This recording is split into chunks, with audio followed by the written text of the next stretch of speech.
Hello, fourth years. Good afternoon, everyone. Uh, Last class was about the PPH, postpartum hemorrhage, we were discussing, and these all are the causes of postpartum hemorrhage.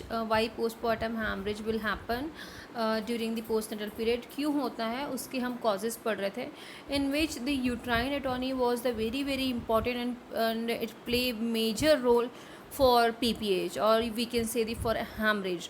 मतलब atonic uterus और atonicity of the uterus बहुत responsible होता है haemorrhage के लिए. इसलिए we are discussing in detail about the uterine atonicity और atonic uterus. Okay, तो एटॉनिसिटी क्यों होती है? क्योंकि ये बहुत बड़ा रीज़न है पीपीएच होने का. तो हमको ये जानना ज़रूरी है कि यूट्रस एटॉनिक कब होता है, क्यों होता है और इसके क्या क्या सिम्टम्स होते हैं, and how we can prevent this atonicity. इसीलिए हमें पीपीएच को अगर कंट्रोल करना है, पीपीएच को अगर प्रिवेंट करके रखना है, तो हमको यूट्रस की एटॉनिसिटी को कम करनी पड़ेगी, तभी हम पीपीएच में कंट्रोल ला सकते हैं. ओके, तो हमने बहुत सारे डिस्कस किए थे, like prolong labour, over distension of the uterus, grand multiparity, excessive use of analgesic and anaesthesia. We already done with this things. These all are the causes of atonic uterus. Intrapartum stimulation with the pitocin, trauma due to obstetrical procedures. These all are the etiologies, or we can say the causes of atonic uterus. So these these factors are responsible for the atonicity of the uterus, which is responsible to, or which leads to the hemorrhage during the postnatal period. Okay, next is uterine. These all are how most common cause of hemorrhage we need to understand, because uterine atony is the most common cause.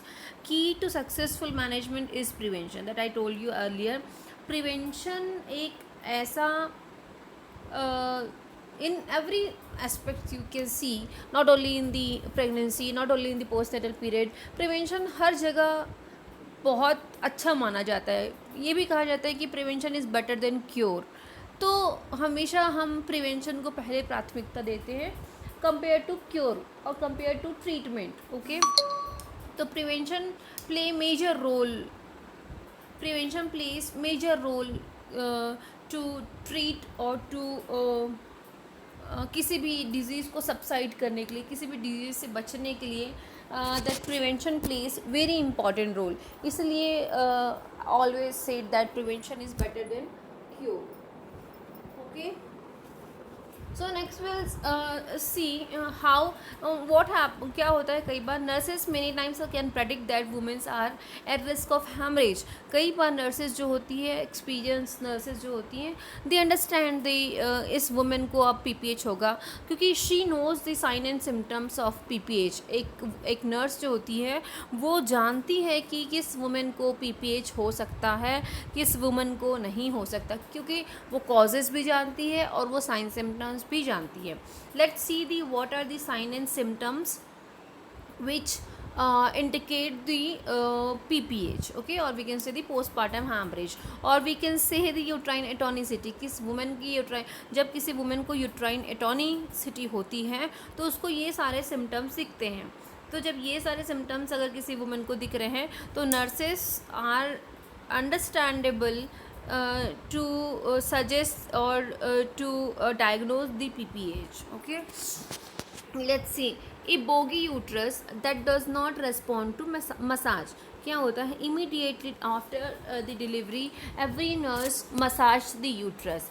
और जब कोई after the so much massage, अगर uterus, bogie uterus जो है उसको कुछ फ़र्क नहीं पड़ रहा है, यूट्रस में कुछ अंतर नहीं दिख रहा है, तो nurse itself understand that this uterus, or this is the atonic uterus, it can't revert back again, and it leads to the PPH. Okay, fourth years, मुझे एक चीज़ पूछना था आप लोगों से. मैं इतने दिन से अभी आप लोग का क्लास ले रही हूँ, प्लीज़ मुझे थोड़ा सा सजेस्ट कीजिए आप लोग. क्या मेरा लेक्चर इंग्लिश में ज़्यादा हो रहा है या फिर हिंदी कम हो रहा है, या फिर I should mix Hindi and English? मुझे ऐसा लगता है कि मैं हिंदी इंग्लिश दोनों मिक्स करती हूँ, और मैं ये कोशिश करती हूँ कि आप लोग को मेरे हर लेक्चर अंडरस्टैंडेबल हो बहुत इजी वे में। तो प्लीज़ मुझे थोड़ा सा सजेस्ट करें कि मुझे हिंदी में लेना है क्या पूरे लेक्चर, आप लोग ज़्यादा हिंदी में कंफर्टेबल हैं क्या? प्लीज़ मुझे थोड़ा सा सजेस्ट करना। और जो स्टूडेंट्स में मेरा ये स्लाइड्स रीड करो, प्लीज़ आई रिक्वेस्ट कि आप लोग मुझे रिस्पॉन्ड करोगे।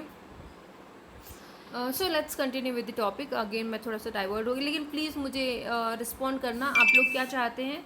आप लोग हिंदी में लेक्चर चाहते हैं या फिर इंग्लिश में चाहते हैं, ठीक है? सो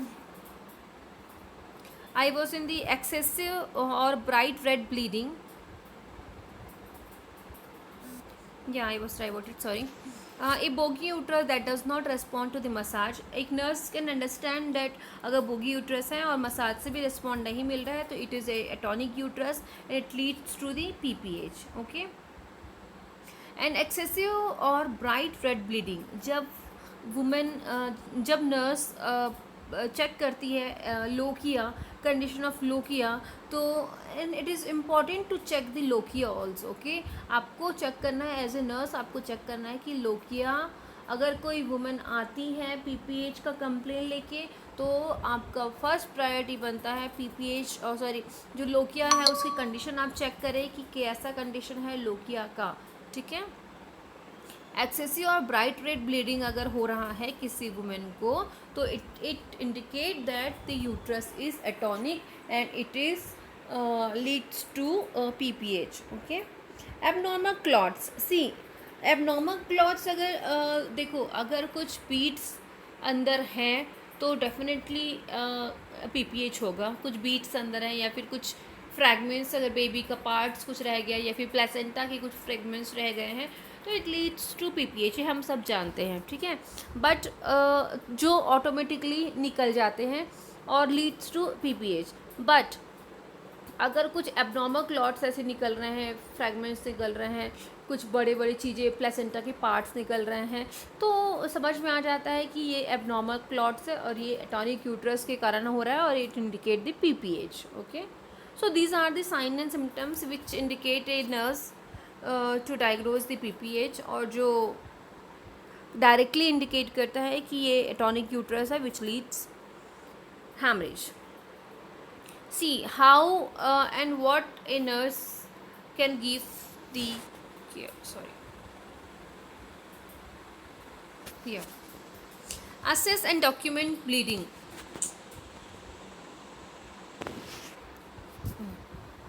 Assess and document the bleeding. आपको सबसे पहले असेस करना है कितनी ब्लीडिंग हो रही है, कितनी ब्लड आ रहा है, और आपको ये भी कोशिश करना है कि जितने भी ब्लड्स आउट हो रहे हैं बाय लोकिया, वो आपको पैड जब आप या फिर you will say to women जब जितना भी पैड चेंज करती है उसको काउंट करके रखना है। अगर एक्सेस ब्लीडिंग हो रहा है तो असेस करना है आपको और देखना है, ताकि अगले accordingly we can diagnose a women. Fundal massage and express clots, fundal massage देना है और जितने भी क्लॉट्स है उसको चेक करना है आपको, ठीक है। Next is bimanual compression. अब बाईमैनुअल कंप्रेशन मैंने bimanual removal of placenta beats भी होते, मैंने आपको बताया था। Bimanual compression means you will insert your hands or fingers, and from one hand you will compress whole abdomen, and from one hand you will insert your one hand inside the uterus। समझ में आ रहा है? एक हाथ आपको अंदर डालना है, एक हाथ यूट्रस के ऊपर रखना है, एब्डोमेन के ऊपर रखना है, ताकि आप उसको जितने भी बीट्स अंदर है वो आप उसको क्लियर आउट कर सको, ओके। असेस वाइटल साइन, आपको वाइटल साइन चेक करते रहना है so that you can see the condition, normal condition of women, BP